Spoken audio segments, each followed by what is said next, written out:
Good evening. Welcome to the West Yorkshire Football Show. It is a Talktown special, and Steve's not here, but he's still giving us a headline. Terriers lose in lacklustre display at Wigan. It finished Huddersfield Town 0, Wigan Athletic 1. And Callum, number one, how are you, my friend? I'm very good, mate. I'm very, very good. Bit worse after watching the football this weekend, but, we go again, as they say in the modern game. We absolutely do go again. Okay, let's just get straight into it. It's going to be a bit of a sharp podcast tonight. There's just me and thee. Others cannot make it. So if you are joining us, thank you very much. Evening to you, Paul. New picture up there for you, pal. Loving that one in your town third away kit from last year. It looks absolutely fantastic, mate. So thank you for, of course, joining in as always. Always get your comments in. Let us know what you thought about the game yesterday. Is there anything you would have changed? What would you like to see in the future? Something that me and Carl will certainly read out, and we might go through that as well. Jed says, "Good morning, boys." Well, morning to you, Jed, and evening from us, of course, over here in the UK. Jed is over on Bondi. Is it? What's it like over there? Is it coming towards the back end of the summer now, I believe, over in Australia? So, of course, the main event, Wigan 1, Huddersfield Town 0. This is how we saw Huddersfield Town line up. Reverted to his back three. This was a question that we had at the end of last podcast. Would we have stuck with going to a 4-2-3-1 like he changed for the second half against Barnsley, or would you go back to the back three? We all agreed that we pretty much go to change the formation. Liam Manning went to his back three, which had Sean Rowan, Murray Wallace, and Radinho Balker across the back three. Nichols was in goal. Sorensen and Mumba, the two wing backs. Humphries and Ledson were sitting in midfield. Ryan Hardy started up front, and Alfie May and Marcus Harness were just playing off him. Jed said also it's humid, so I think Australia's always humid. I remember when I was on there, when I was over. Can't remember the time of year. It was very humid, but I went to Sydney. Anyway, enough about me and my boring stories. Cal, that was a lineup. Obviously, we discussed last week, would we have preferred to see the change of formation from the start? Oliver, of course, being Oliver, always positive, trying to find things, and how he thought Liam Manning would stick with the three at the back. So that's how he goes. And what did you make of that? Before a ball is kicked, it's very easy to look at the way that you expect them to come out, and we expect a team to play. And given the formation, you expect them, not only because of the formation, but because of the form, the opposition, and the way that the opposition is set up so far, you almost expect them to be ever present from the off and go after the man and take the game to him, because that's what you want to do when you're away from home, playing somebody that's further down the division. And I've said this so many times, with the squad that we've got, you need to be getting at them, and you need to be imposing that sort of dominance that we should have early doors. Did we see that? No, we didn't. We sat off again. We allowed them to play the ball again, get themselves comfortable in possession, allowed them to build their momentum, and we didn't look to build any at all. But again, let's just try and stick to that, the starting line of that shape. Is that because of that, Cal? I mean, I'd say so, because you're always looking for, if you're trying to press and you're looking at who your man is and who you're picking up, the shape dictates where you end up on the pitch. So if we're going off the shape and the way that they were set up and the way that the group moves off the ball as well as on it, those players will have been drilled to look out for a certain player or a certain man to pick up, and he will do X, Y, and Z and make this run, etc. What appears to have happened is that we've said, well, you pick up your man, but they're not going to do anything because they're Wigan and they're down in the doldrums of League One. They're not going to, you can allow them to just have the space. and they're not going to do anything with it.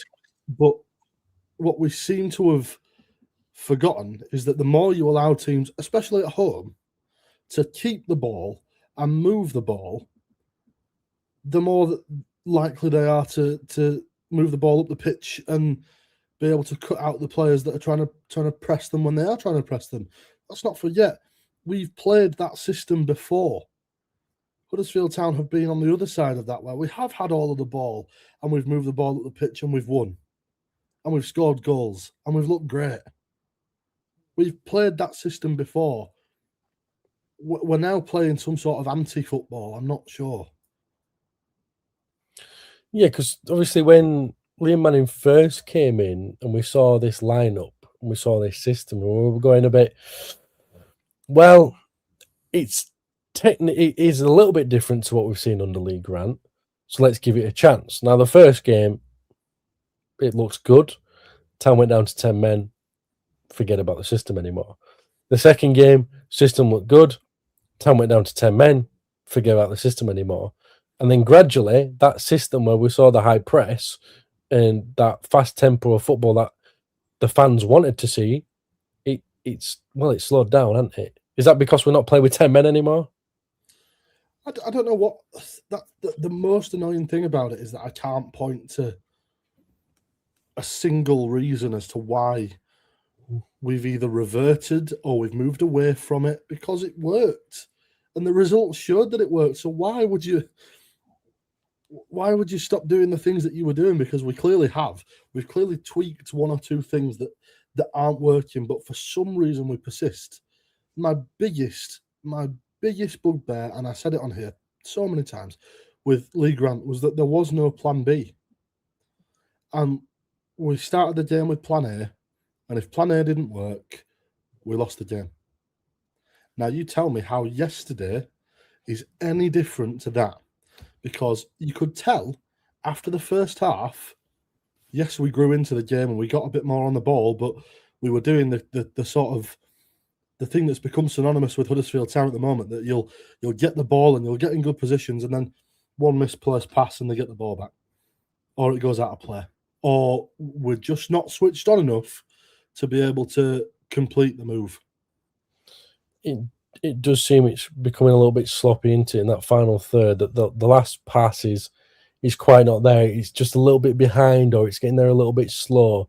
Carl, I'm going to come up with some comments here from our viewers, so thank you very much to them. John, I think this is a positive one. I won't be saying you like what I have to say on HWD, so I appreciate that one.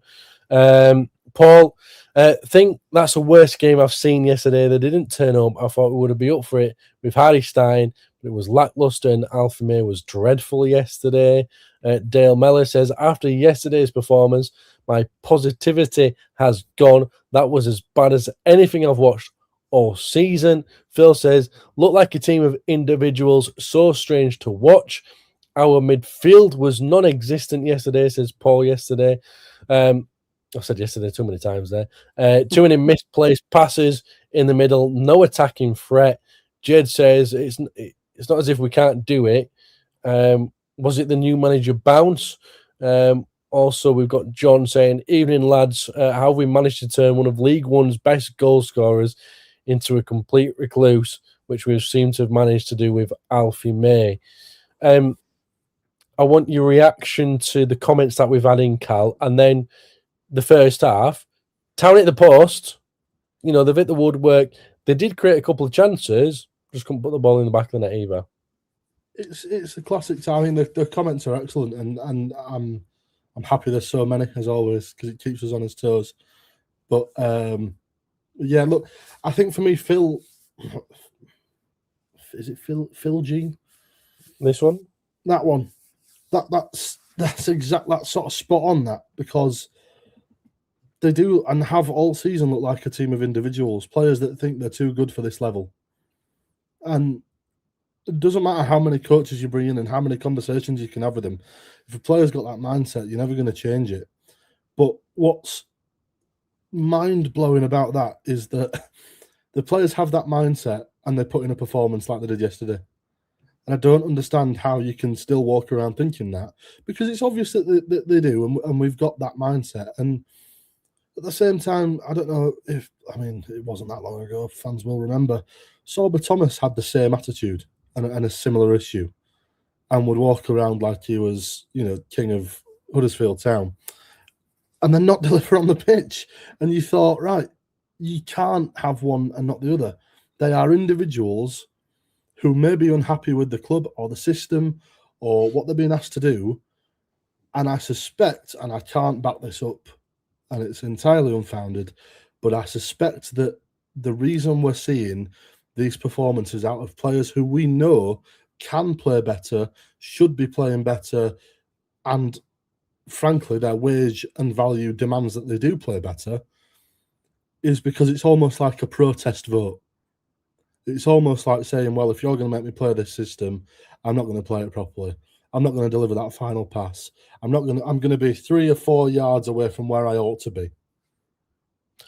All right. So if that's the case, we're obviously not saying it is. This is all opinions and up in the air. We don't know the ins and outs, do we? But if that is the case, who needs to pinpoint that? Who needs to solve that? And who needs to action it? Does that come from the coaches, the players, the managers, the director of football, or sporting director, or CEO, chairman?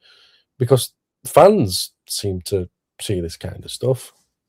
Yeah, I think that there's a whole culture that's been built into the football club because we've had things happen where, let's not forget we've got an owner that came out onto a public forum and said last season or the season before that finishing within anything but the top 2 was unacceptable. We then didn't finish in the top 2, but not only that, we didn't finish in the top 6. So if the top 2 is unacceptable, what is 9th? And you set that culture up and you set this, what you perceive to be a winning mentality, but nobody sees the other side of the winning mentality when you're not winning and the effect that it has. And for a long time, Huddersfield Town have been not winning. And we've not been a successful football club, if you sort of see it that way. We've not been, even in League One, we've not been at the upper sort of echelons of the table, swaggering about like we own the place, which because of the expectations set, everybody thinks we should be. And it's not worked out like that. And now what you're seeing is a reaction to the expectations not going the way they should have done.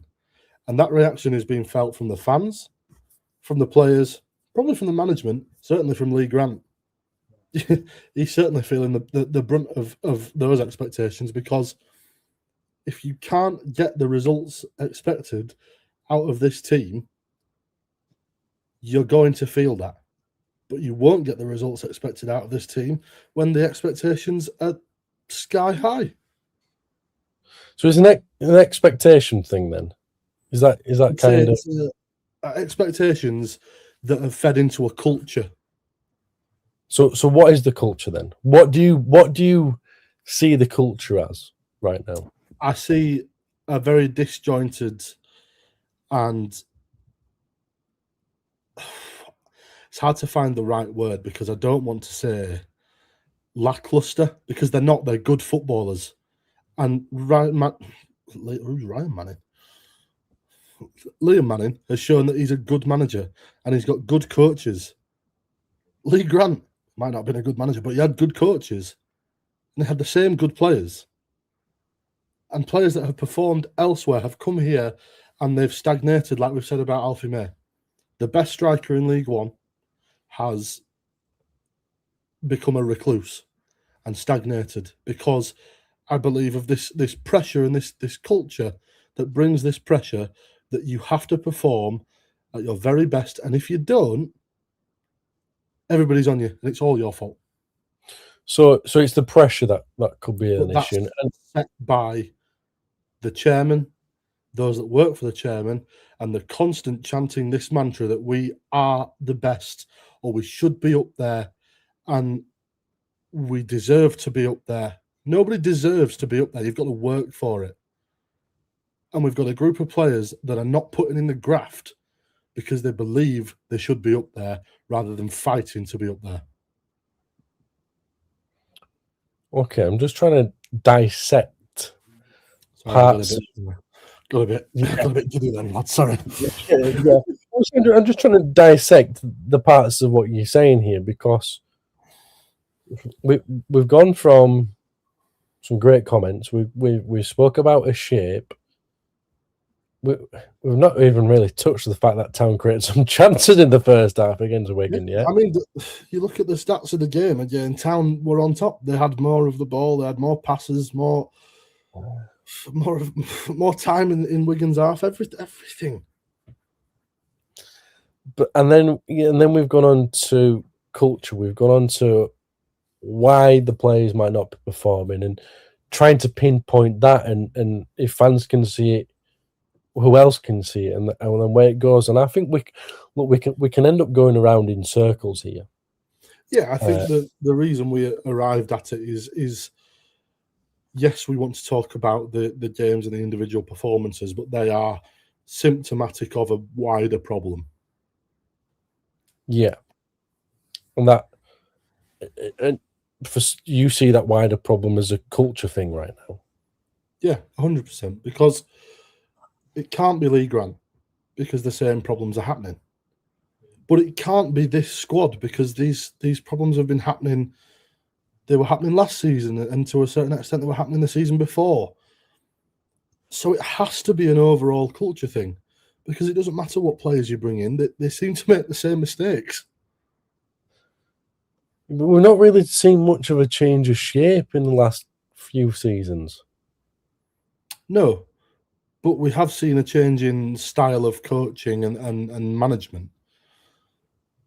And therefore, the way that you set your shape up and what you ask people to do will have been different. Yeah, but it's not been too different, has it? Not on the face of it. No. Not looking at it. No. However, the roles in that shape may be different. I do agree with you in that the system needs changing, and we have played the same system roughly, but I don't see potentially how it can just be the system. I mean, it's not always just that, is it? There's I think you look at I don't know if you've seen a recent podcast with the overlap. Neville, Wright, Keane, Carragher, and they have Ange Postecoglou in there. Oh. And he's talking about Ange Postecoglou. Nice. Yeah, close enough. We'll go with it. Big Ange. Yeah, that's better. Big Ange. And he's talking about Spurs, and it's the dare to do everywhere going around. And he's saying about this culture of that's what Spurs is, and dare to do, and how does that work? So I totally get your point. I totally get your point, and I think it's interesting what our viewers think. Do you think it's a culture issue as well? Let's go through a few more comments, Cal. Yeah. Let's talk about the chances in the first half, because there is a game to talk about as well. But there's also, it's the bigger picture of the game, isn't it? I think that is the main concern for a lot of fans at the moment, is the bigger picture of the game. And I think that fuels a lot of the reaction when you go on social media and you look at, and people are furious, and I was furious. But it's not just because we've lost at Wigan. No, it does seem as if it's like there's a bit of a vicious circle going on where the performances have dropped again, and it drops again, and it's now at a level where you're thinking, hold on a minute. As you mentioned, Carl, these are our expectations that have been set.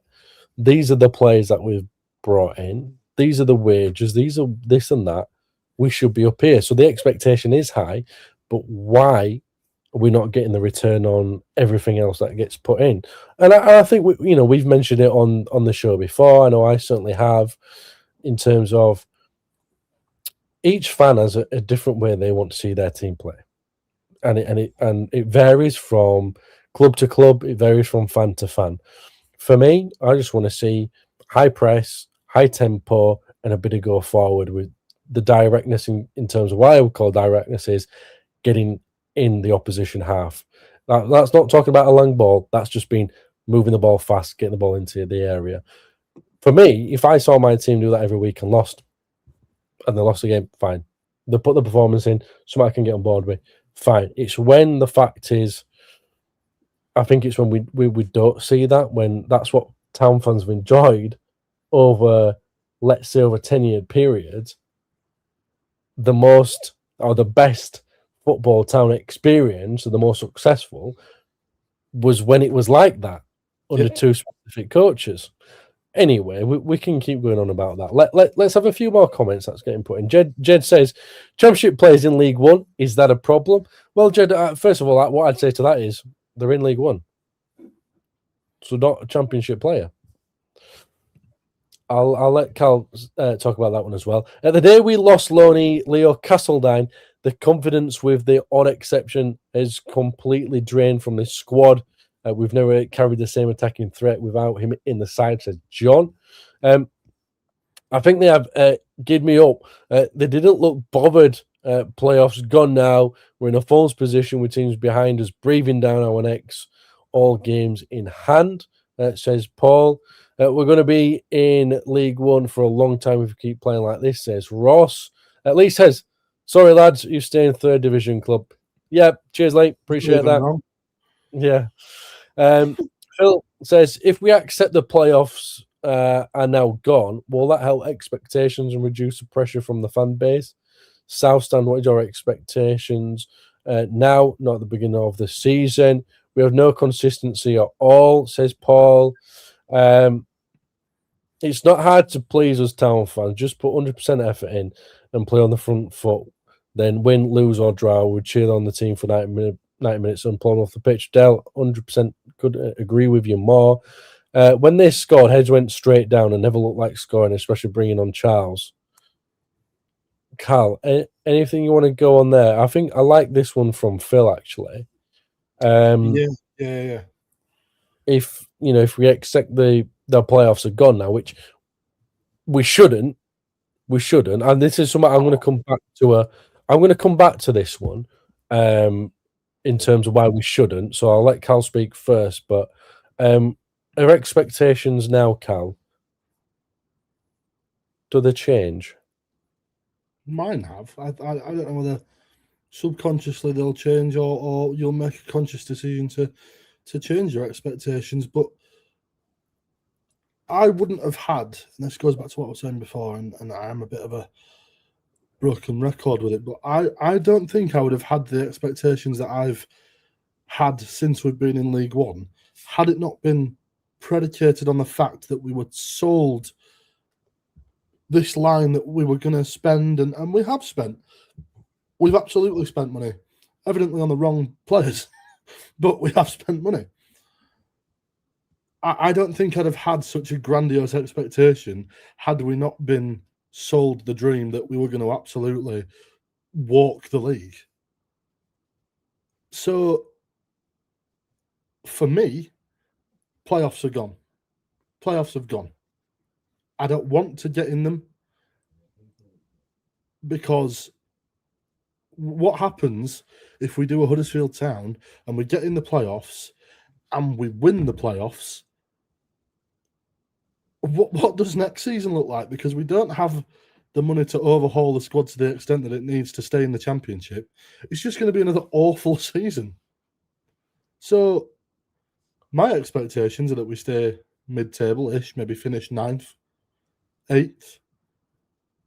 And my hope, this is not an expectation, but my hope is that we have a real proper, not the sort of half-baked sort out that we tried to have in the summer just gone. We have a real, proper, hard reset, and a whole lot of people have their expectations challenged because reality has set in now. We are a League One club. We will be a League One club for a very long time because we deserve to be a League One club based on the decisions that have been made on and off the football pitch. What decisions are those? The decisions to appoint, leaving post and sack evidently poor management, the decisions to hire leaving post and then sack evidently poor executives, coaches, directors of football, naming no names, the decisions to sign players that are evidently below par or below fitness expectations, and hope that we can just get them back up to where we need them to be. And having an owner that once again sets the bar so impossibly high that everybody's trying to live up to the expectation that they can't ever quite reach. Is it too high though? It is. I mean, yes. Did you really? Honestly, did you think that we were a top 1 or 2 side at any point in the last 2 seasons? I think they should have been. Yeah, I think they should have been. I'm not saying they were. I think they should have been. I'm not sure that we had either the squad depth, quality of coaches or players to have ever been. Well, that was the expectation that was set. Well, this is the argument, though, isn't it? This is the opinions based on football, and this is what the fantastic thing is, Cal, because arguably, yeah, I do believe that. I believe that the team, the players that the Huddersfield Town have got, yeah, the team, the squad, the group, I do believe that they're good enough to go and win the league. I do. I think the stuff that they do off the field, behind the scenes, they've got a good training facility. You have analysis, academies, chefs, physios, masseuse. There's nothing that should stop them from going and being that top 2, that top 1. The thing that does for me is shape and formation. That for me, that is the biggest thing, and that's where I think we've missed out, because I can't remember a team winning something with 3 at the back. I just can't. It's not for me. It's not my preference, but everyone's preference is different, and this is why we have managers who go and play different formations. Yeah. This is why because football's about opinions, and that's what I love about it. But my preference, whenever I've coached, I've played 3 at the back, but not the system that's played at Huddersfield Town. It's a different one. And it wouldn't be my go-to. It also would depend on what players are available for me at the time. But we're talking about a professional club here that has 20-odd players on its books. Okay, then there's injuries. It's got another 20-odd players in its academy, and then another 20-odd players in its second side in the academy. There's enough there. There is enough to go and be at the top for me. There is enough. But again, so what's missing in terms of they've got everything that they need, but they're playing in the wrong system. Yeah. And it's for me, yeah. And I appreciate that sounds really, really simplistic and a bit horrible. And I don't disagree. However, I also don't think you need all of those things that you named. I don't think any of those things set you up to be a top football team, because Bradford, am I right in thinking they don't have their own training ground? Well, they have a training ground, but it's shared with a private school, yeah. Yeah. Lincoln, the facilities at Lincoln will be miles away from what they are at Huddersfield Town in terms of academy, what we've got at Canalside, the technology and things like that. Yet the consistency is there. So Cardiff, I would put us on a par with in terms of what they've got and what we've got, but I would arguably say that our academy is maybe a step above theirs, given the investment that's gone into it in recent times that Cardiff haven't had. But it counts for nothing when the people that are coming in are having their legs cut off by the decisions that are being made. Yeah, absolutely, mate. The new boiler. Don't forget that. New boiler. Yeah, for me, but they're little 1%ers that you get. They're the little 1%ers that help you. They're the little 1%ers that gets you a little bit further. But they're not helping. They're not, yeah, but for me, them little 1%ers might make 20% for a shape that I believe in. Yeah. And like I said, I at no point have I disagreed with what you said. I also think we're playing in the wrong shape, and we're doing a little bit too much of the square pegs in round holes, but in a way that it's not so evident and obvious. And you know, there is a football game to talk about where Alfie May was the biggest square peg in the biggest roundest hole possible. Well, yeah, I mean, okay, so if we get back to the first half, half an hour in and we barely spoke about it. Alfie May was signed as the number 9 to partner Joe Taylor, either one or the other. We're now seeing Alfie May play this behind the striker role and basically played as a left winger yesterday, when we've also got Ballymumba, a right-footed right back, playing in the left wing back role. They're the kind of things that you're talking about there, Cal, right? Yeah. Why is that happening? I've thought about this and thought about and at one point we could have blamed it on injuries and lack of squad depth, and now I'm not sure what we can blame it on. And blame is the right word, because I don't know anybody that would look at the CV of a player like Alfie May and go, "Yeah, we won't put that striker up front. We'll shift him out and play him behind somebody else." That really prolific 20 goal a season striker that has been that prolific for the last 3 or 4 years. We won't put him where he's naturally gifted and wants to play. We'll put him somewhere else. I don't know who would make that decision and for what reason.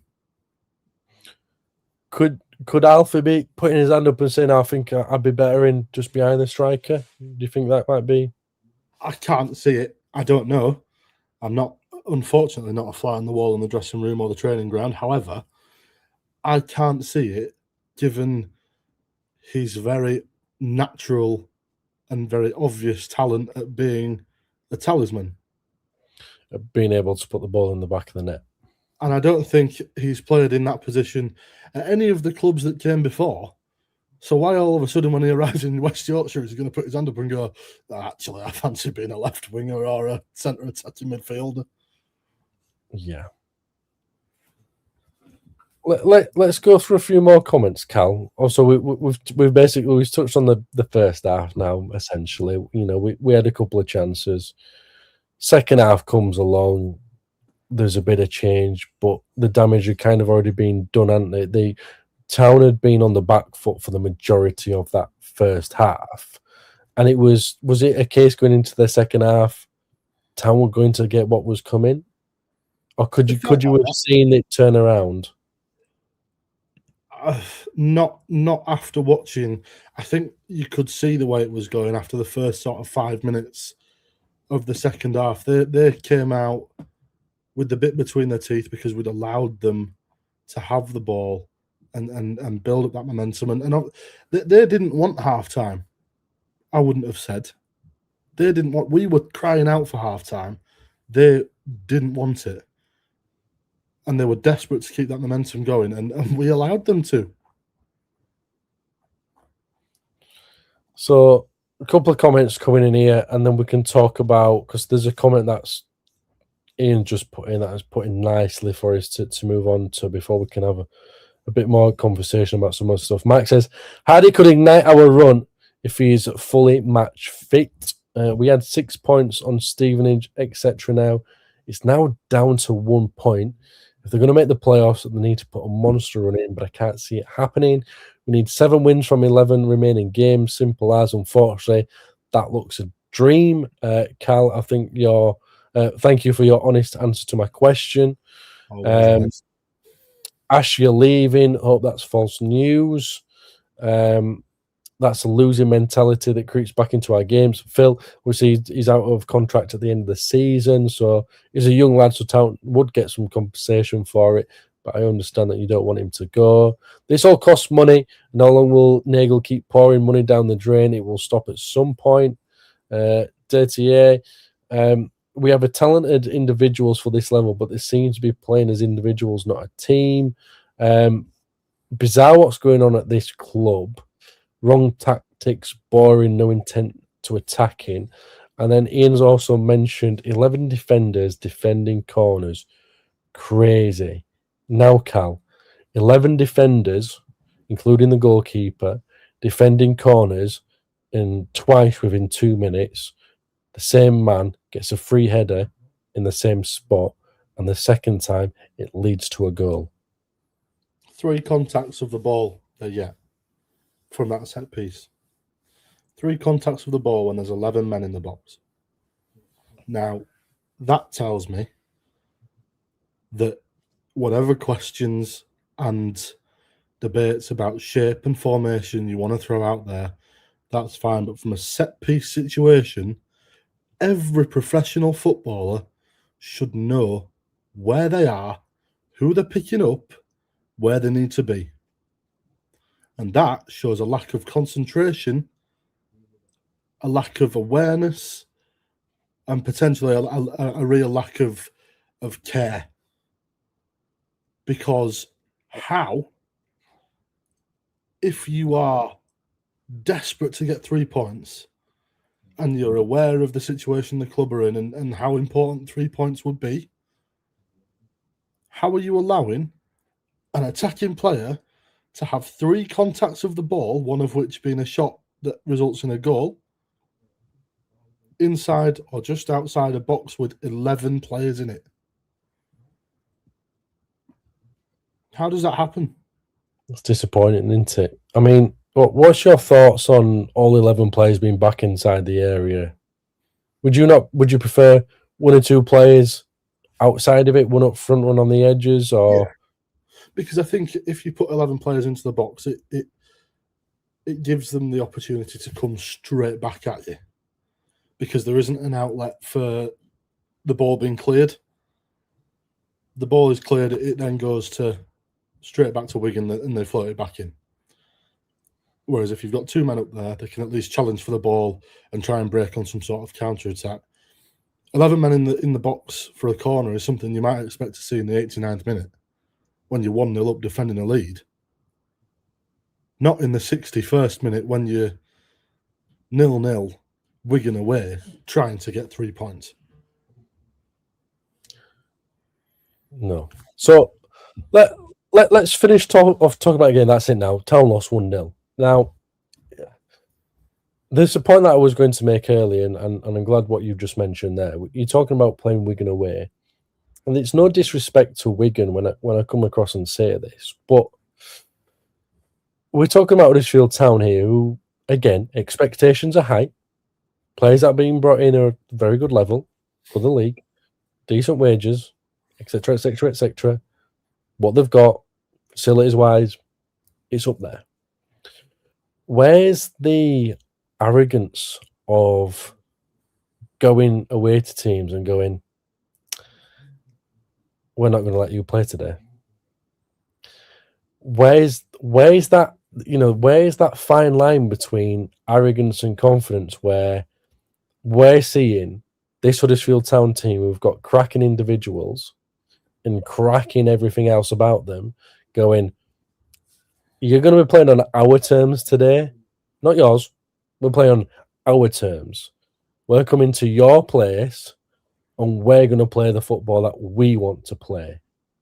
That ain't happening. Where is that?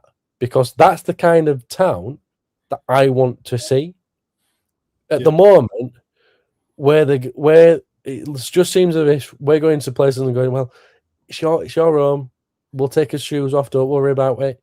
We'll clean up after ourselves. We won't make a mess. We'll sit in the corner. We'll be quiet.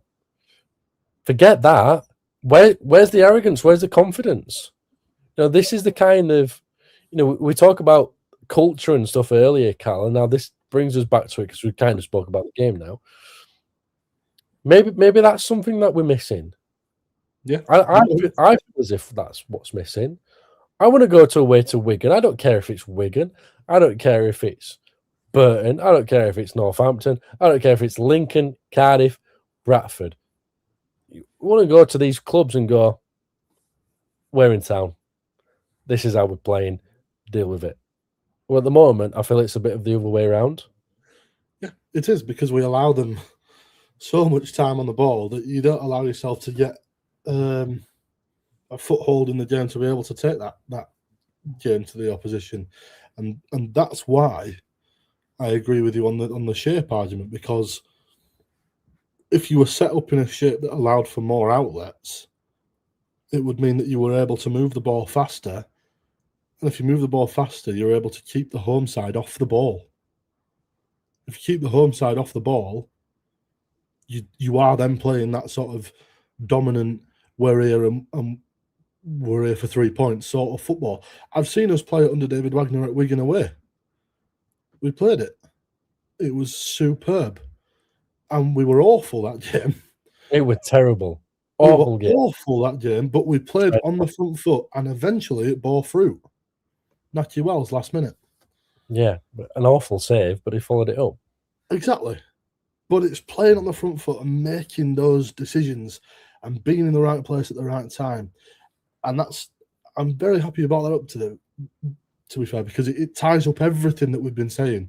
That is a problem with the shape, but it's also a problem with the culture and a problem with the arrogance of individuals.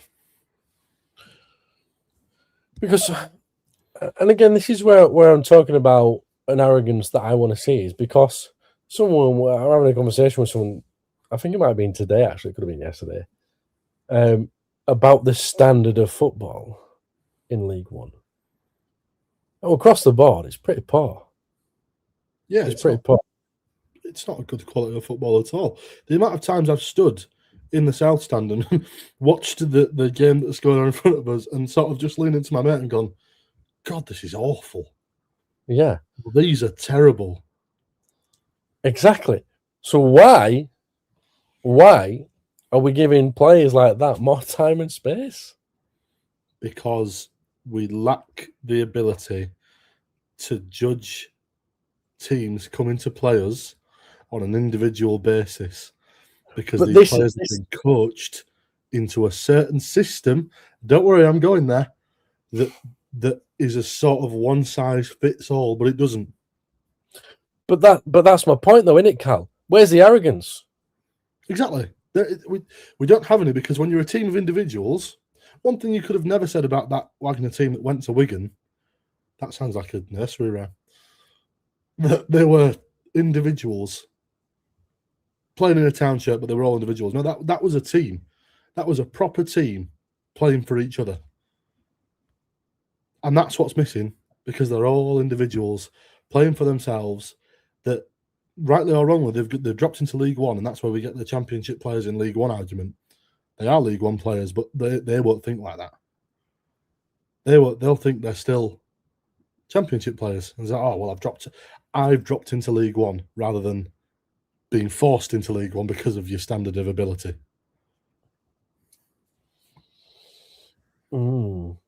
Talking about, let's have a look at some of these other ones.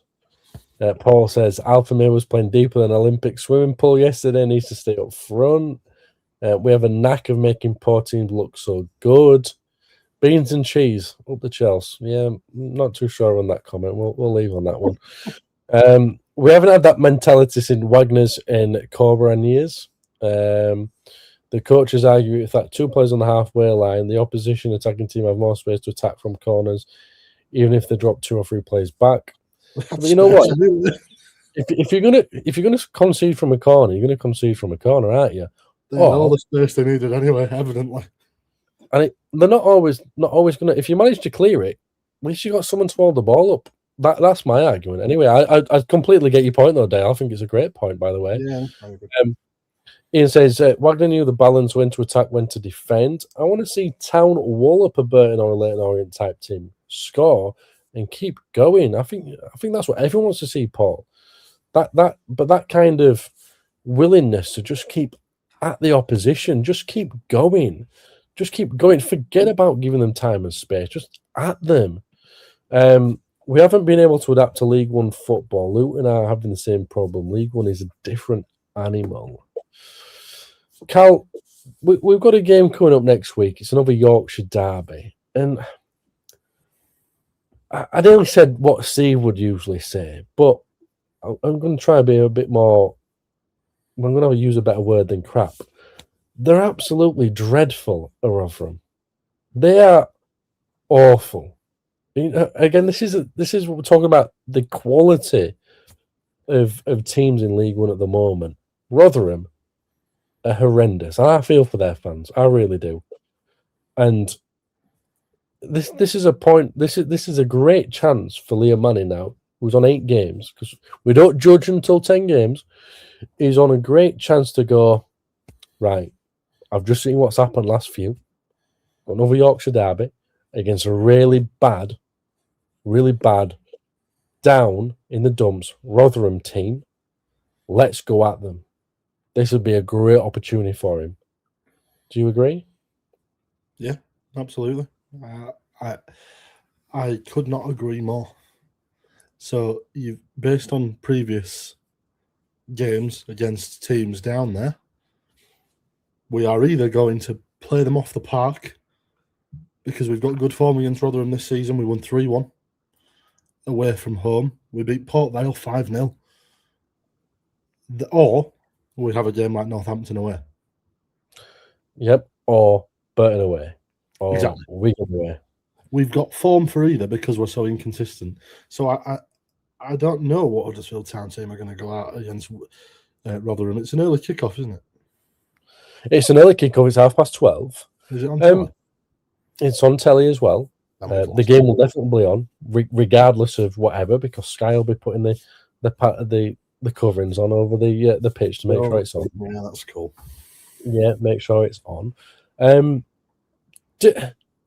It's a funny thing, in it, when you know we've got so many people involved in football who believe they know stuff, and we have professionals get paid to do it, and we have podcasts popping up everywhere, and all these opinions and that kind of stuff, Cal. But how much do you really think that football clubs or managers take into consideration what fans might say or might do? I don't know. At most clubs, they probably don't, but at Huddersfield Town, it seems that they won't for a long time, and then they'll suddenly turn around and go, "Oh, we need to shift some season tickets this season." Then we will start immediately listening to every reactive fan that we've got and make decisions as such. But managers specifically. I mean, I don't think a good manager should. However, I think that some managers probably do more than they should.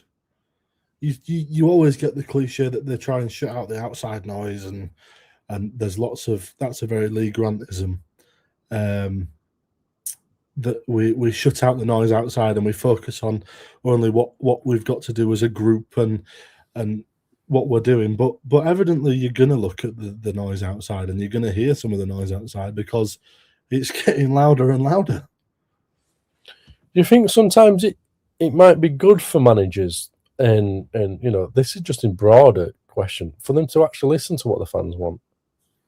I mean, yes. That would be, in an ideal world, they'd listen to everything that I had to say and implement it as exactly I say.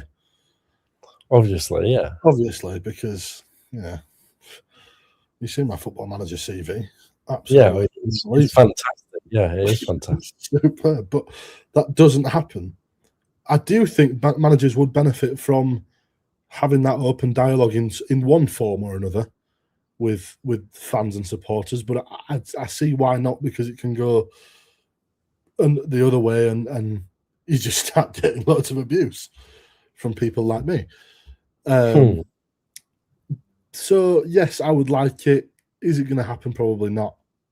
But I don't actually believe that's detrimental to the football club if they don't. Yeah. Oh, hello. Sorry, I just had some to an itch. Nice.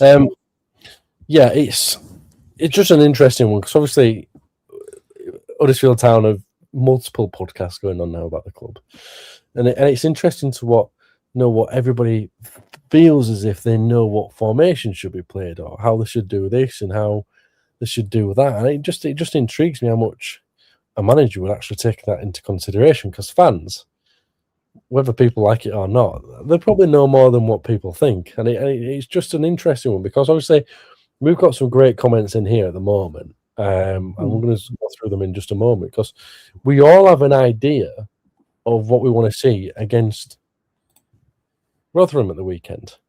Nice. And I think, and everyone's. I see what you're doing here. This is really good. What am I doing here? You're going to segue into the comment that I've just seen. I don't know. We'll see in a moment. Oh yeah. I was going to that. Yeah, but this is the point because we've all got obviously different ideas, different opinions, and every single one of us on here might have something different to say of what we want to see, and I think that's one of the beauties, which I think Cal obviously interrupted me halfway through, but I was going to come to this from Paul. Question for you, Cal. What formation do you think we should play against Rotherham? Don't ask me. I don't get paid. Joking. I'm only joking. All right, no, we can move on. Well, we can move on. I'd like to see two up top again. Okay. I'd like to see a 4-4-2. To be honest with you. Yeah. I don't think there's anything wrong with a 4-4-2.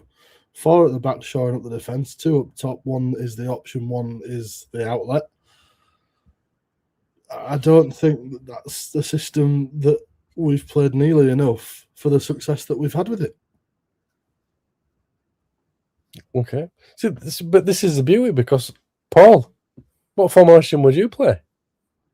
And Dale and John and Ian, what formation would you play? This is the beauty. Obviously, open question to me as well. I appreciate that, Paul. I would play 4-2-3-1. That's really good. That's like a politician. Yeah, or 4-3-3. But it's how you balance it and how you do it. But everyone, Ian said 4-4-2. This is again the beauty of it, the different changes and how people want to see the game. Yeah. But I think we can go back to what was said earlier. Where are we now? And who said it? Dale said it. It's not hard to please the Town fans. Just put 100% effort in, play on the front foot, win, lose or draw. Feel the team on. And that can come in any kind of formation. And that's a basic. And look, here we see now we've got 4-4-2. We've got 4-2-3-1, 4-4-2. That's the beauty. But what gets me is the fact that over the last 2 seasons or so, we've seen 3 at the back. You were particularly thrilled with the 3 at the back, weren't you? In the post, during, and pre-Wigan chat. Well, yeah, it doesn't excite me in the way it's being played at the moment because there's not enough in the final third to put the pressure on. And I think our wing. Go on. That comment there is a very good point. Which by John? Yeah. John says Rotherham beat Plymouth yesterday. Side who only 7 days earlier beat league leaders 5-2. Yeah. For me, the 3 up front, well, the 3 in the final third doesn't work for me because you're not using enough of the pitch. It's very narrow, and I feel as if the wing backs are getting confused of where they need to be. Like, you also have players that like to play in an expansive system that have been forced into areas they're not very good in. Yeah, Sean Rowan is a left back. He's playing left centre half. It's quite confusing, the difference between left centre half and left back. Ballymumba is a right foot player playing left wing back. Sorensen is a right back playing right wing back. Marcus Harness. Well, where is Marcus Harness's position? First of all, is it on the right wing and then / number 10, and then it was central midfield. Now it's number 10 behind the striker. Alvin Mayer playing number 10. But most of the time on the left wing. It's one of them where, but again, formation stats wise, you look at the pitch. You've got to cover as much area of the pitch as you can in the right areas to be able to be on that front foot, which a lot of people want to see. But yeah, again, that's why if I were playing three at the back, I'd have flat three further up the field. But again, that's just me, Cal. That's just me. But anyway, enough about me. Forget about that. No one cares about what I've got to say. What else have we got in here? I bet that Liam Manning will say that they've just beaten Plymouth, so they're on a high and it'll be a really tough test. 39-year-old David McGoldrick managed a hat-trick away at another struggling club yesterday. That's one more than our whole strike force has managed the last 3 away games. What a player he is. He is a fantastic player. By the way, we are coming up to an hour, so get your predictions in for Huddersfield Town Rotherham. I want to know what people think might happen. We are so dreadful at passing the ball. I do not see how we can put our stamp on against Rotherham. The basics are dreadful. It's not abuse, Cal. It's constructive criticism. What else have we got here? This is a double banana skin match. Season defining, I'm afraid, says Jed. May and Charles' goal scoring is atrocious. Tells you everything. Any team can win any team in this league. It doesn't matter what system you play. If the players like Hardy are physical, able to last more than last more than an hour. Yeah. He'll get there, John. He's still coming back from injury, but I'm sure you know that one though as well. 2 teams have stepped up. Look, I think there's been some really good debates, really good conversations, really good comments tonight. So from our point of view, thank you so much for them. Callie, is there anything else that you'd like to go through while we're just having a few of these? Just coming in. That comment there from John, doesn't matter what system you play, if players like Hardy aren't physically able, goes back and sort of rounds very nicely off what I was saying earlier. Why have we signed a player injured? Why have we signed a player injured at this point in the season? You're telling me there was nobody else available to play that position at this time of year in this division? That is poor decision making, not from the manager, not from the scouts, the assistant manager, the players on the pitch, but from the sporting director or the director of football or whoever it is that had final sign off on that decision. Is the decision to let Joe Taylor go worse of a decision than to bring someone in who's injured? They are both as bad as each other. Right. Okay. I just wanted to clarify that one. Yeah, no, they're both as bad as each other. Both terrible. Right. Okay. Have you, before I go on to the predictions, is yours going to be positive or negative? I'm just trying to figure out if I should come to you first or our. All right. Okay. Or our viewers, because we have got some positive ones in there. I'm very much in the Ian Nichols camp. Yeah. Okay. Well, let's start with Ian then. Ian has said 2-1 to Rotherham. Put us out of our misery, says Ian. What else have we got in here? Mark, positive. Town 3. Rotherham 0. Hardy hat-trick. We love it. Phil, 2-0 to Town. I just want us to be positive up the Town, says Phil. Love that from you. We've already said Ian's. Contradicting my first comment, lost all positivity. Town 3, Rotherham 0. Dale, love that. That's a bit of me. Is that love the positivity? Now, Cal, bring us back down to ground zero. Wait, actually, Jed said 2 apiece. We can't defend. Okay, now bring us back to ground zero. Nice middle ground there. That's taking us down slightly. Yeah. And now I'm just going to put us into a ditch when I say that I believe Rotherham United will come away the 1-0 victors. So 1-0 to Rotherham United, says Cal. Well, we've only got 6 days to find out what's going to happen. It's going to be a Yorkshire derby. It's an half-12 kickoff. So Huddersfield Town versus Rotherham. We'll find out if the season is still alive. Thank you very much for commenting, everybody who has commented. Whoa. What's your prediction? I don't do predictions anymore. Like, subscribe, share. You know the score with that one. Thank you, Cal, for joining me. Hope everyone has a fantastic week. It's been great to have so many comments. Michael says 2-1 Town. Just get that one in quickly. Steve's headline this week was Terriers lose in lacklustre display at Wigan. How very disappointing. Hey, Cal, listen to this one. Huddersfield Town 1, Rotherham United 0. Right, until next week. We shall